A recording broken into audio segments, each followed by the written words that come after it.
Newcastle police crack a major cocaine ring extending through 3 states. Join Garrett and I as we share a slice of heaven with you from Newcastle for our on-the-road trip. And some Monday mornings you feel like you've been hit by a truck. But that's exactly what happened to one Westminster College freshman. We'll have the story coming up. We're live. We're local. The County Line starts now.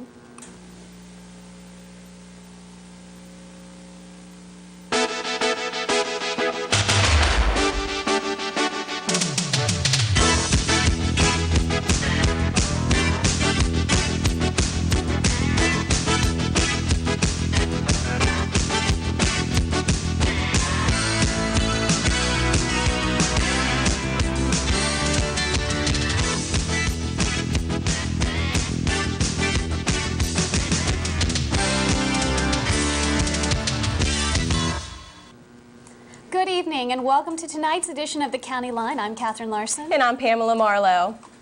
Operation Detroit continues. The Newcastle Police Department and the Attorney General's Office are still looking for more than 15 drug dealers who are part of 2 major crack cocaine rings in Newcastle. Newcastle Mayor Wayne Alexander says even though the bust was successful, he's worried about the future safety of his community.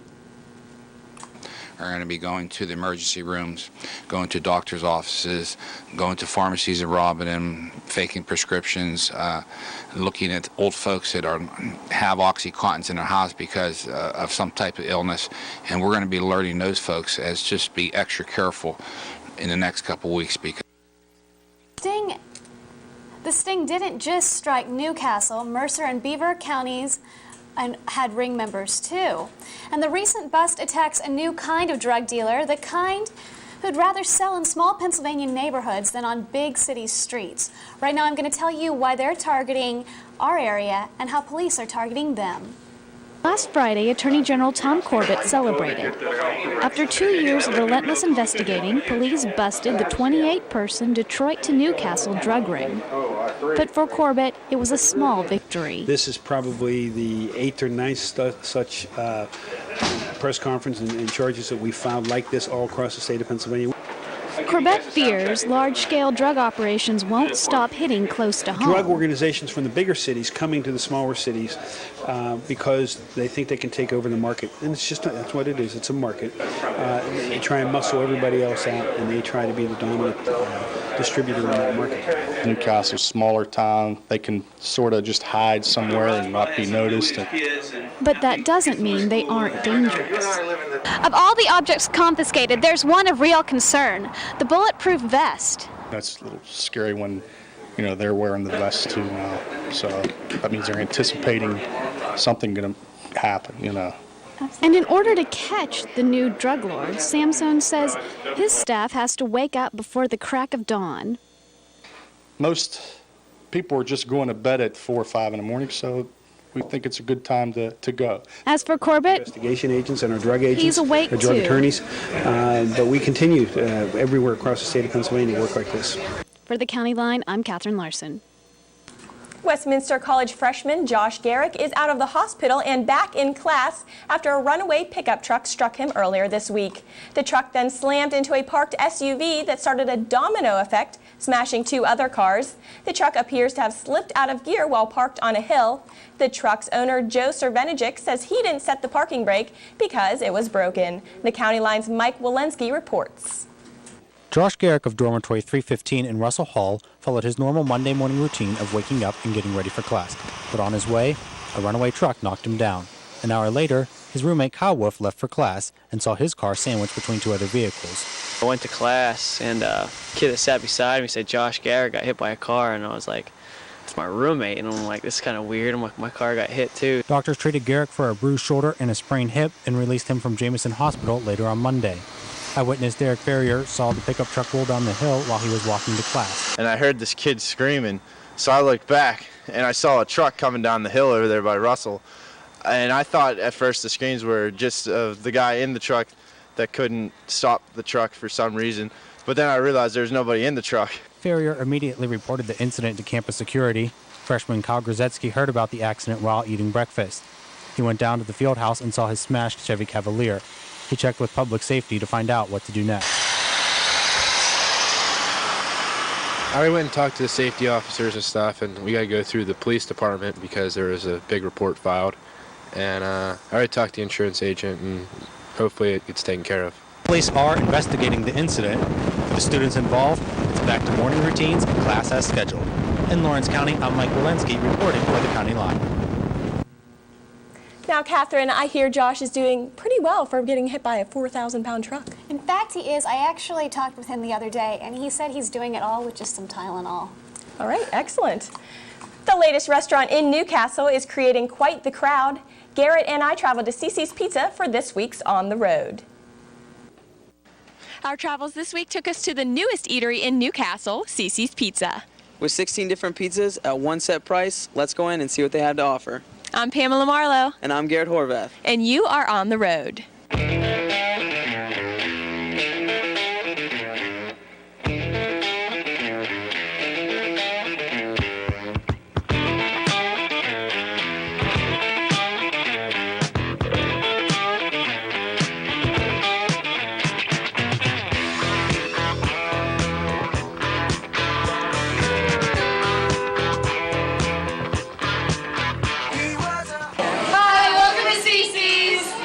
This is our 13th store we've opened in Pennsylvania. We got plans for a lot more. We're pretty much getting everything out in this area.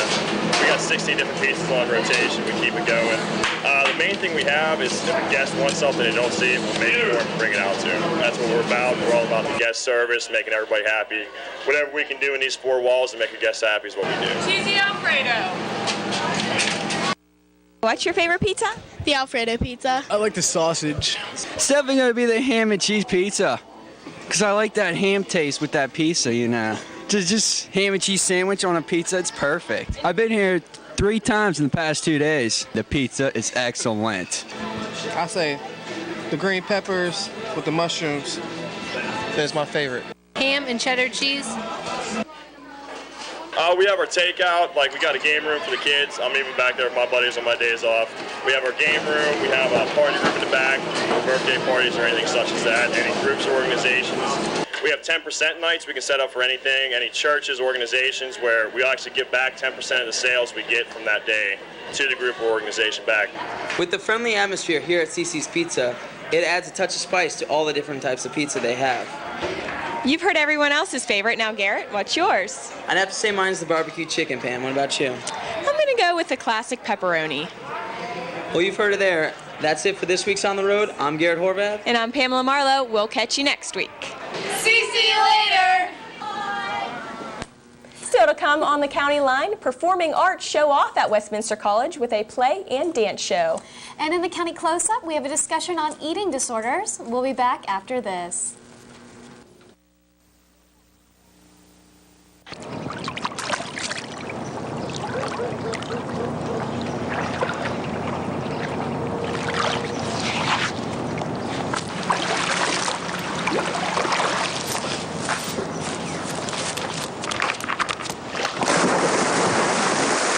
There's a better way to have fun with history.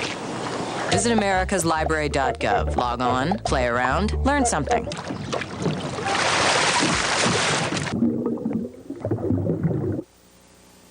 The Lawrence County Humane Society believes in the safety of spaying and neutering your animals. Spaying and neutering can have many long-term benefits. We at the Lawrence County Humane Society believe that all animals should be spayed or neutered. Many reasons why, but the biggest reason is that they will be a happier, healthier pet. Also, it alleviates the overpopulation problem. Getting your animals spayed and neutered is one huge step in making sure that more animals are healthy and find loving homes. I'm the best thing you ever had. Only thing I'm guilty of is giving you too much love, making you crazy, making you rat, making me follow me, making me suspect. Seem to think I'm playing her game. Don't you know her? This is me. There's a better way to have fun with history. Visit americaslibrary.gov. Log on, play around, learn something. A local woman invites strangers into her house as guests. Reporter Aiden Miwa traveled to a local bed and breakfast to see what it's like to live in your own business. Meet Ida Felix, the owner and operator of the Jacqueline House, a bed and breakfast in Lawrence County. Ida says that she was at first worried about welcoming strangers into her own home. So that was definitely an issue. I thought, what is this going to be like having strangers, in our home? And it's like the best part of the whole part of having a bed and breakfast, because you meet so many people. The realm of individuals that you meet from so many, they're from all over the world. Ida has had visitors from Australia, Europe, Ireland, and Cambodia, and even though she welcomes these visitors into her home, Ida reminds that this is a business and sets some ground rules for the house. It's important that they know up front what is available to them, and then at the same token what's not available to them. So we do have the breakfast area is considered a working area. So after breakfast, this area is pretty much closed for them, but they're more than welcome to use our living area, which we call the common room, as well as the back area by the pool and the front porch. With over 400 visitors a year, Ida was surprised when most of her visitors wanted to arrive. Our busiest season is actually July, which was surprising to me. Number one, because the college, the kids are out, and July for our other business, for the spa industry, is normally a slower time because people are on vacation. But what I didn't realize is that people are on vacation, but they're vacationing here. Well, summer's coming up sooner than expected, so if you're going to reserve a room soon, contact the Jacqueline House and make your reservations today. Sitting pretty in Lawrence County, I'm Maiden Miwa for the County Line. Well, I can almost guarantee that students won't have the time to go visit the bed and breakfast this week. That's because Theatre Westminster is all dramatics this weekend as the Agatha Christie drama, And Then There Were None, opens. The play, directed by Eileen Henderson, runs this weekend through Sunday's matinee at 2 p.m.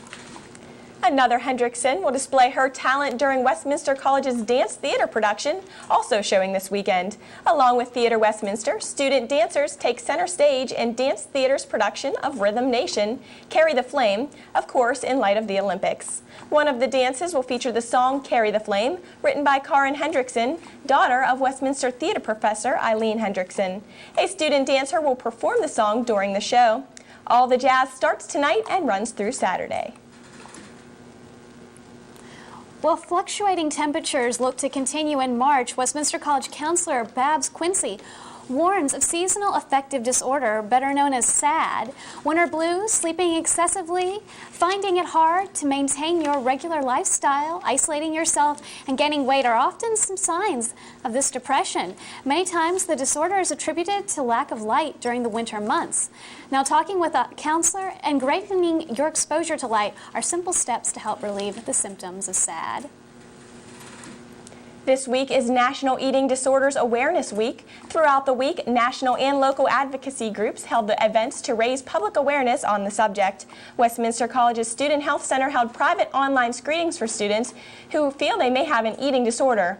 On Friday night, the Pennsylvania Educational National Network for Eating Disorders is sponsoring a community forum in Butler that is free and open to the public. Speakers will include eating disorder specialists and panel of people in recovery. For more information on this and other support, contact the Director of Penn Ed at 412-215-7967 or by email at penned1@aol.com. The County Line's Elizabeth Ferry sits down with the founder and executive director of Penn Ed, Anita Sinicrope, Maier. Eating disorders are a growing problem in our society, especially because many people don't know much about them. So we're going to learn a little bit about them today. I'm here with the founder and executive director of the Pennsylvania Educational Network of Eating Disorders, Anita Sinicrope. Maier, thank you so much for being here. Oh, it's delightful to be here. Thank you. Let's start off with a quick overview of some of the basic eating disorders. Okay, when we talk about eating disorders, we usually look at them on a continuum. You can find at one end of the continuum, you may have anorexia nervosa, then bulimia nervosa, then binge eating disorder, and obesity over here. Obesity isn't necessarily an eating disorder unless there is binging that is incorporated in it. So what are some of the mental, physical effects from these disorders? Well, anorexia nervosa usually starts off with dieting, as most of the disorders do. It is a disorder when it goes into a dieting gone wild kind of syndrome, where there's a lot of restriction. People will lose approximately 15 to 20% of their body weight, and they will continue to pursue losing another 5 pounds and another 5 pounds, often to the state of emaciation. With bulimia nervosa, it may start off as anorexia, but at some point people become so deprived and feel physically and mentally deprived of the foods that they like to eat, and they may start some type of purging, whether it be vomiting, laxative abuse, diuretic, diet pill abuse, or excessive exercising, which is another type of purging. Binge eating disorder is very much like bulimia, except there isn't a purge involved with it. But people may alternate between times of not eating and restricting and then doing large amounts of binging. But the psychological issues are there, where there's a feeling of great feeling of fear of fat and wanting to, in some way, get control in their life. Now, you hear a lot throughout the media, throughout word of mouth, on what goes on with eating disorders. What are some of the most common misconceptions that you hear? Well, people think it's just about food, and it's really not about food, body size at all. It's about the underlying psychological issues that people may be experiencing that cause them to get an obsession with food, which will be a cover-up or maladaptive coping mechanism for the real issues that they're feeling. So it's really to try to cover up pain that they've experienced in their lives. So it's not necessarily a superficial, all about looks type of thing? No, it isn't. And there's many components that contribute to people developing eating disorders. There's biological components, there's genetics, there's psychological components, there's social components, and in the last few years that I've been in this field, which is over 23 years, I really feel there's a spiritual component also. Now, what can people who either feel that they have one themselves or maybe know of someone who might have one, what should they do? Well, it's important that you don't just overlook it and think it's going to go away. These are very serious, potentially life-threatening problems. They do need professional help. It's not a self-help kind of thing. Even the groups that we lead, the support groups that we do, are geared towards being an adjunct to professional individual help. So you really need to go and confront the person in a very clear but non-judgmental way and try to help them find some professional help. Are there national organizations that help deal with this? Yes, we are a regional organization, but I am also a founder of the National Eating Disorders Association, which is located in Seattle.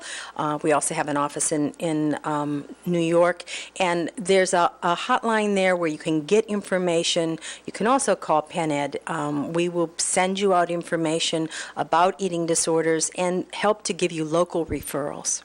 Okay. Well, Anita Sinicrope, Maier, thank you so much for being here tonight. Thank you for having me. More County Line is up after this.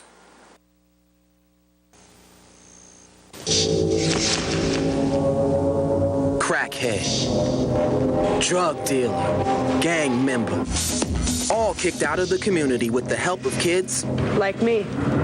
You can help prevent crime. Call 1-800-722-TEENS to find out how. It's time we're judged by what we do, not how we look.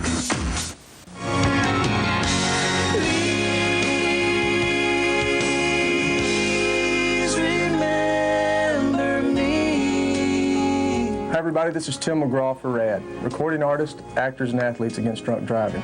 You know, I spend a lot of time on the road and I see some funny things out there, but one thing that's not so funny is someone who's about to drive drunk. So take the keys and be a friend, because friends don't let friends drive drunk.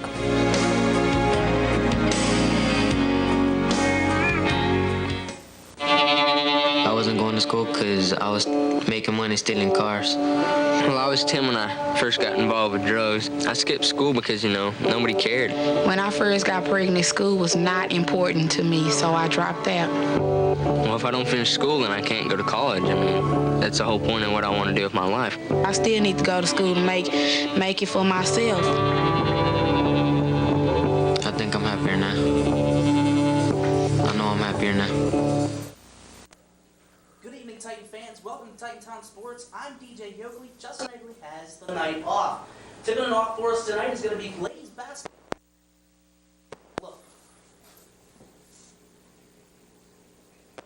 Coach Scott and her 6th-ranked Titans are at Teal College taking on the 3rd-seeded Tomcats. And the Titans start rolling right off the tip-off as Emily Ackerman gets the pass from Desiree Sterling right here and puts up 2 of her 16 to lead the Titans off. Now let's talk about Therese Marzalek, who had a big night for the Titans. Team Mars, 22 points, 12 rebounds, and a lot of applause for this young lady tonight as she hits the jumper and gets the Titans to an 11-2 advantage early on. More Therese right here as she gets the pass from Ackerman, jukes the defender out of her shoes, stops, pops, and drills the jumper, helping the Titans go into the locker room up by 30. It doesn't stop right there as the Titans come out shooting. More Marzalek as she uses the baseline to turn in 2 more for the Lady Titans. Coach Scott extremely happy about that one. And finally, Nicole Fee puts this one away for Westminster by draining the long jumper as the underdog Westminster Lady Titans walk on and turn out the lights for Teal by the final score, 75-39. The Titans were hot until they got to W&J, and they lost that one 67-64. Lee Solkowski had 24 points. And they are still in the NCAAs, W&J is. And switching gears from women's basketball to men's basketball, the men's Titan team was hosting Waynesburg instead, and here's the highlights from that game. Waynesburg in town to take on the Titans in playoff action, and they look ready, but so do these guys right here, the Titan fans. How about a round of applause for them? Then comes the action. Mark Lodovic pops the jumper and gives Waynesburg the lead at 8-7. And not to be outdone, Craig Hannon gets the pass from Brian Fadden, sinks the 3-ball, and the men in white take the lead. Then Greg Rosatelli puts up the attempt from 3-point range, no good. Jake Zachok with the impressive save, and Mark DeMonico drills the long-range 3, but the Titans back up. Down by 3 in the second half, Coach Ondako tries to get something going, but Jeff Nero disagrees. Here he is with 2 of his total 20 points on the night, and an up and under there. Titans down 10, trying to get something going for themselves. Well, here it is, and Chauncey Whitlow, that's a levitation, Holmes.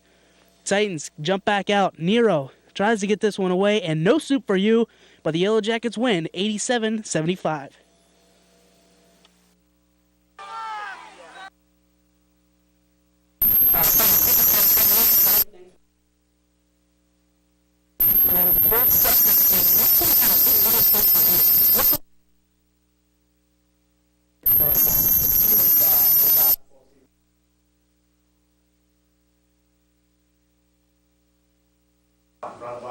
Even though we didn't have the record we played, there was still a lot ahead of us. We accomplished what we wanted, getting the 3rd seed tournament and actually having 2 home games. And the big key losses for Westminster next year is Brian Fadden and Mark DeMonico. What's it going to be like without those 2? It'll be tough to replace what those 2 did because Mark did so much of little things, assists and even shooting, and Fadden did everything you could ask for, assists, rebounds, points. And I think we're really going to miss Fadden more than anything just because of his presence inside with how strong he was. Even though he wasn't very tall, he was a very strong player and got a lot of the rebounds that maybe he shouldn't have. But with his strength, he really did. But Mark, on the other hand, we're not going to be able to replace 22 points a game very easily. You're going to be a junior next year, correct? And what is that going to be like leading Titans next year? I don't know if I'll be leading them with 2 seniors and Greg Rossatelli and Don Jost coming back, but I know I'll have a more important role on the team next year as far as being a more well-rounded player and not just doing things other than shooting and other things such as passing, rebounding. And I think the hard part will be just trying to fill in, like you said, with the seniors we have. And what do you think it's going to be? The team's going to be like next year? You guys going to be striving for the team? I think we'll have a very good team. I think with Steve Biela coming back, transfer Bobby Glass, Don coming back, deep bench, I think we'll be hard to beat. And I hope that's right. I hope the prediction's right, but I think we should be really good. Okay, thank you, Craig. And going from the hardwood to the dirt and chalk, Steve Brink has Titan preview for softball. Another season of Westminster softball is soon to come, and the Lady Titans have a lot to look forward to in the 06 campaign. Westminster head coach Jan Renninger will look to improve upon last year's 29-10 PAC championship team. One person who will have a big impact on this year's squad is 2-time conference pitcher Jennifer Pancake. Pancake, who set single-season records in wins and appearances last year, says she's not too worried about all the pressure. Actually, from high school, I'm used to that, so pressure's not a big problem for me. Pancake may not feel the pressure, but the Lady Titans know there are 6 other schools out there vying for the right to be named conference champions, a title that Westminster is not quite ready to give up. I think a lot of the conference teams got a lot stronger this year, and they're getting stronger, but I'd say it's between us and Bethany to be top 2.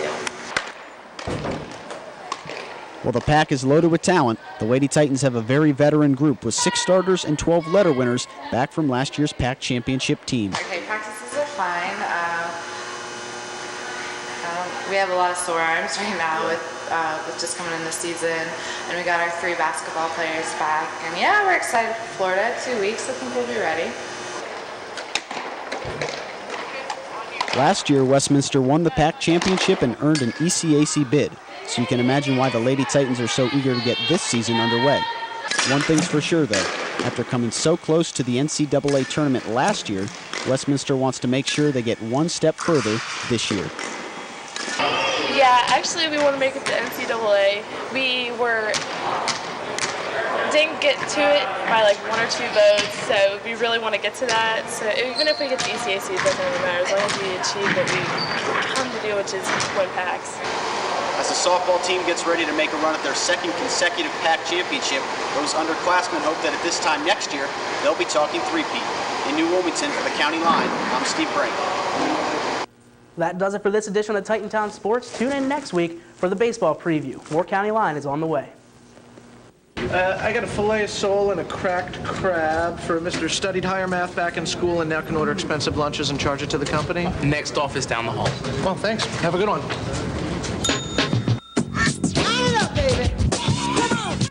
Ralph Hernandez, congratulations! You can now get college loans, government jobs, and job training. Men must register with Selective Service when they turn 18. Go to sss.gov or the post office.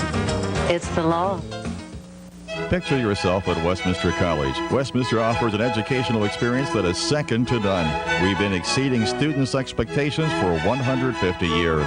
Westminster combines the prestige of a national liberal arts college with the personal attention you deserve. Westminster is a national leader in graduation rate performance and is the most affordable national liberal arts college in Pennsylvania. Visit Westminster's beautiful 300-acre campus to experience an ideal learning environment. Succeed at Westminster College. That's all the time we have for this week's The County Line. And tune in next week as Steve Brink looks ahead to spring with previewing of the 2006 baseball team, along with a Titan surprise. And Elizabeth Ferry goes down on the farm with alpacas. Ooh, that sounds fun. We'll see you next week. Good night.